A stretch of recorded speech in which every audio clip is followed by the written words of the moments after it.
שלום לכם, ערב טוב, חג שמח. שבוע לפני שמחת תורה, שנה אחרי שמחת תורה העצובה ההיא, הערב יש גם בשורה טובה מאוד.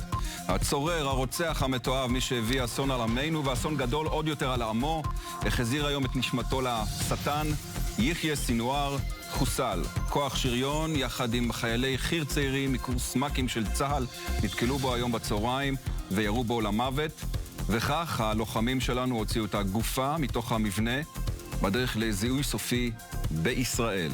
כמו הנייה, כמו נסראללה, כמו מוחמד דף, כמו שאר שונאינו, סינואר מסיים את חייו מדמם באפר כנבלה סרוחה, או בשפה שאויבינו מבינים, כול כלב ביג'י יומו. משפט שעושה עוול לידידו הטוב של האדם.